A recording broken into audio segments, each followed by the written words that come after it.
Hey everybody, I'm here on the Babel website, and apparently there's some future updates for Elsword KR on June the 28th, about 2 weeks from now.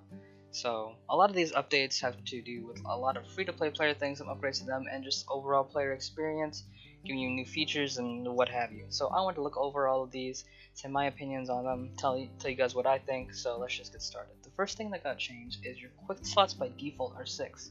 Before it was 3, and you would have to buy the quick slot upgrade to improve it to 6. I think Elsword has realized that they're probably not getting much monetary value out of people buying that item because it's not that big of a deal. Most people are fine with just 3 consumables ready to go, and they would give them out during events, so you can do the monthly quest or weekly quest, I think, to get a quick slot to 6. So might as well just give everybody 6 quick slots. So this is great. A plus here, thumbs up, thumbs up. The second thing is your B slot is removed.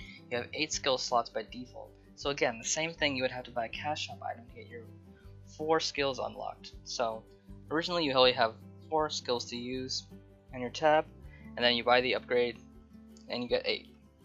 Now they're saying you start with 8 default, so that's really good. That means everybody gets to use 8 skills, and it's really amazing if you make new characters or people who are free to play. But something I noticed, it says 8 skill slots by default. That doesn't count the 2 transcendent slots.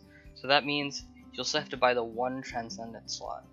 So you get 1 skill slot when you transcend, but the other one is still locked behind the transcendent skill slot. So you'll still have to buy that one, but at least you don't have to buy a B slot too. So that really helps, especially when you're making new characters. So again, another thumbs up.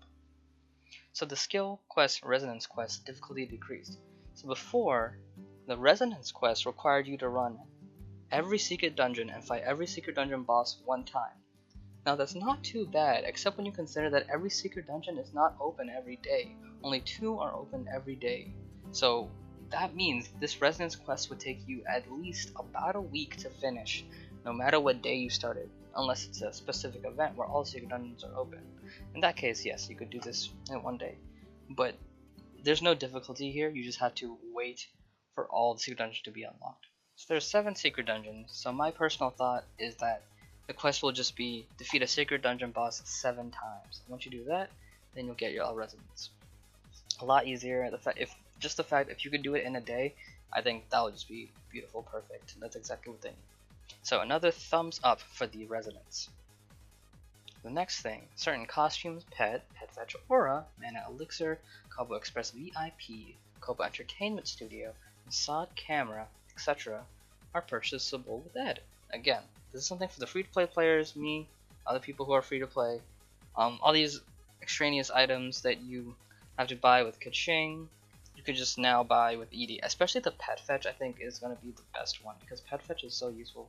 For anybody who doesn't know, pet fetch, what it does is you have your pet out and it has pet fetch. It automatically picks up any item that a dungeon drops, any enemy drops or what have you. It's really helpful in certain situations with the screen transitions or you can't reach an item.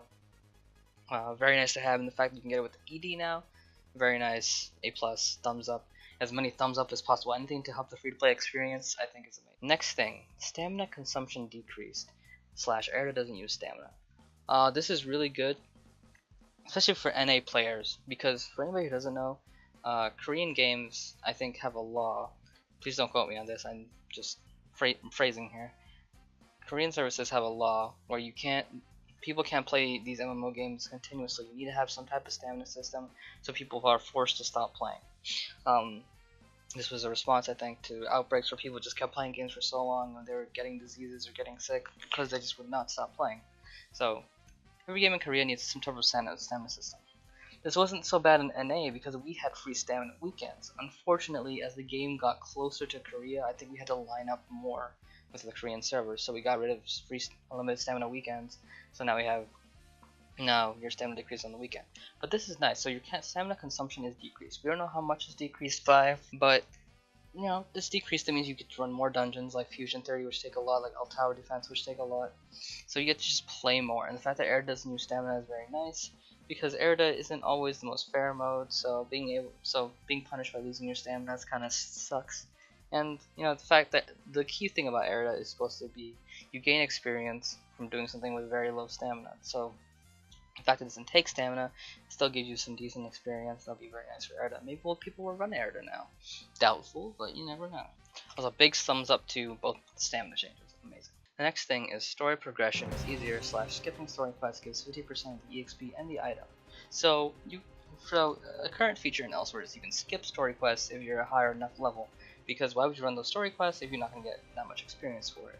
But now you get at least 50% of the experience in each quest, and you'll also get the item that it gives you. Because before, when you skip a quest, you'll skip the item, you skip the ED, you skip the EXP.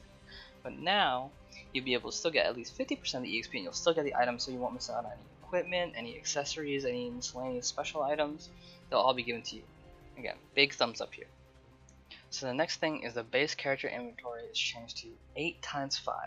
Characters that have less than 8 times 5 inventory gets 1 extra inventory line. So if you have an older character, you'll notice that your inventory only goes up to 8 by 3. Newer characters get 8 by 5 on all their things, except obviously costumes. Costumes go on as big as it can. But for all older characters, you only have 8 by 3. Some people have increased that with cash up items, with event quests. So the one thing that confuses me here is that new characters already have 8 times 5.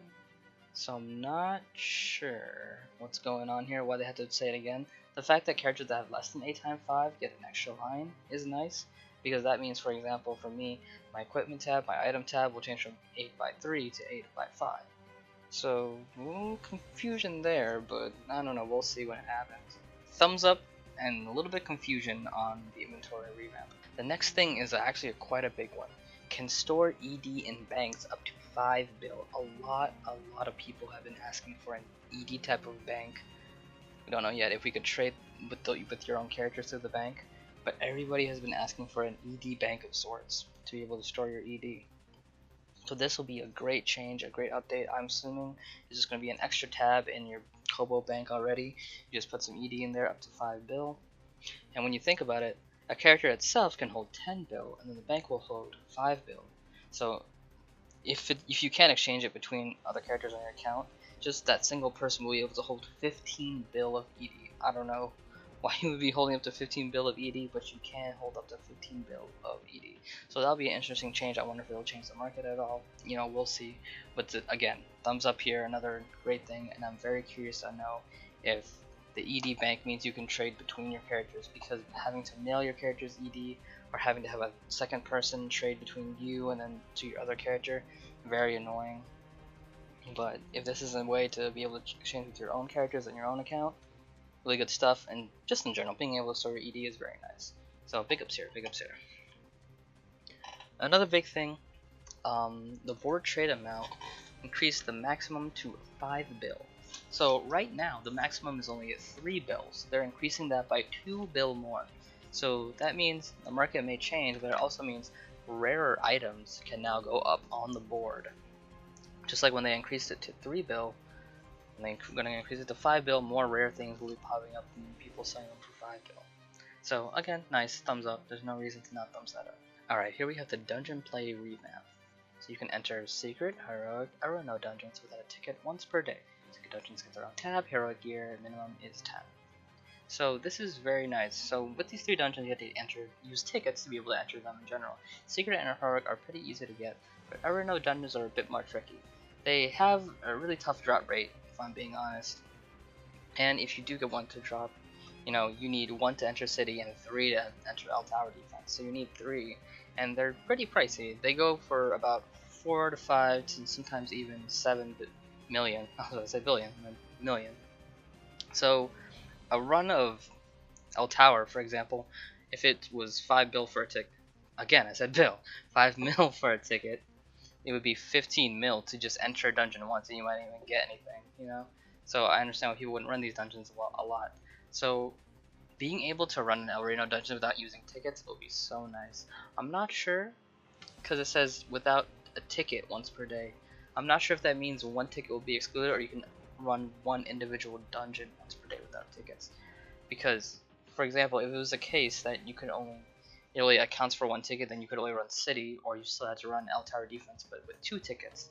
But I think it's implying that you can run a dungeon without tickets once a day. So you could do L Tower defense for free once a day, which is very nice. I've always asked for a daily quest for El Reno dungeons, maybe run 3 El Reno dungeons, get like 3 or 5 Kobo tickets, and to do whatever you want with it. So, but I guess this is nice too, to be able to run 1 dungeon free a day, and it'll help other people who want to run heroics or secret dungeons to just get in there for free. It'll be nice. The other change is secret dungeons get their own tab for cleanliness. That's nice. Being able to search for which one's open, maybe a bit annoying. So hey, have their own tab now. Heroic gear minimum rank is 10. There was no reason that ranks 1 through 9 existed. No one was taking them. 10 is a decent baseline to get some okay stats. So there you go. Another thumbs up there. No thumbs up there. So yeah, the next thing is the enhancement breaking point is +8. I'm gonna need some verification on this, but I think I know what it means. So right now, when you enhance your weapon, if you go from +6 to +7, your enhancement can break from then on. So +6 to +7, +7 to +8, etc., etc. From +6 to +7, your weapon has a chance of breaking, meaning you can't use the item or enhance it. You have to use a repair scroll to change it back. So this changing the enhancement breaking point to +8, I'm not sure what it means. I'm not sure if it means from you're going to +7 to +8 if it can still break, or if you're going from +8 to +9 it can still break. Either way, it's a very nice upgrade, because then you can be more risky with getting something. I think it means you can get up to +8 and be safe of it not breaking. I think that's what it means. But I think going from +8 to +9, you're still in danger of it breaking. So if this is true, that means you can go from all the way from +1 to +8, and your weapon will never break. Your weapon may reset, your weapon may downgrade in level, but you can get to +8 safely without the risk of it breaking, and you having to use the restoration scroll, wasting a bunch of ED, or ka-ching, getting one of those expensive things. So if that's the case, very nice. Big thumbs up there. You know, no matter what, even if it's from +7 to +8 or +8 to +9. This is a very, very nice upgrade. Big thumbs up. So the Void Weapon Cube is bank shareable. Each time you fail to obtain a Void Weapon to run, chance for Void Weapon to drop increases continuously. This is very nice because the Void Weapon Cube is honestly really hard to get, and even when you get it, it's stuck on that character. But now you can trade it so you have your strong characters get weapons for your weaker characters, and the fact that the chance increases after every run you get means the more you run it, you're eventually going to get it. If you can't get it after 1,000 runs like the achievement, or even then, the achievement is only once per account. So you will eventually get your weapon. I don't know how much the multiplier is, if it's like double, if it's like 0.1 increase or something like that. I don't know how much it is to drop the weapon, but they've made the weapon easier to get, so big thumbs up there. There's not much more I can say for that. So PvP story quest at level 75 gives better sparring. Very nice for a lot of new players wanting to go into PvP, or you want to get some new characters in PvP. Because I assume the gear will be pretty decent. It might be like +8 or +9 versions of the sparring gear that you can get a +7. You know, there's an older one that gives you some gear, some accessories, but having another one at 75 isn't like, this is gonna be pretty good, because PvP, there's not that many people in it. Elsword in general doesn't focus much on PvP. They focus a lot on PvE. So it's unfortunate that PvP has to suffer a bit. In my opinion, the best way to make PvP better right now, just a small thing they can do, is add more NPCs with some more unique titles. Like, how long has it been since we have a new title? I don't think we've ever had a new title in PvP. This game has been going on for so long. So I think it's about time to put a new some new NPCs in there, get some new titles going, you know, get some really cool effects. I think that'll be a great way to put some life into PvP. But this is still good. This maybe get a lot of new players in there, and maybe the sparring gear will be socketed already with like some maximize, and who knows. But again, thumbs up here. So next thing we have is the item and stat revamp. So average item level will be changed to battle level / defense level. So your average item level is essentially a short way of saying how strong you are. Every time you enhance a weapon, get better weapons, or gear, costumes, or sockets, or even L tier levels, your average item level will increase. So I think this is just like more of a translation thing, like changing average item level, like what does that mean? Changing it to battle level and defense level, I think it will be more understand what this means, what have you. So good stuff there, thumbs up. But we'll have to see what it is, so still a thumbs up though. Next thing is interesting. Specialization A and B will get changed to something else in the future. Specialization A and B have always been the strangest and socket options in the game, because They're usually unique for every character's systems, which seems nice on paper, but the effects themselves are so niche and strange that not many people use the effect.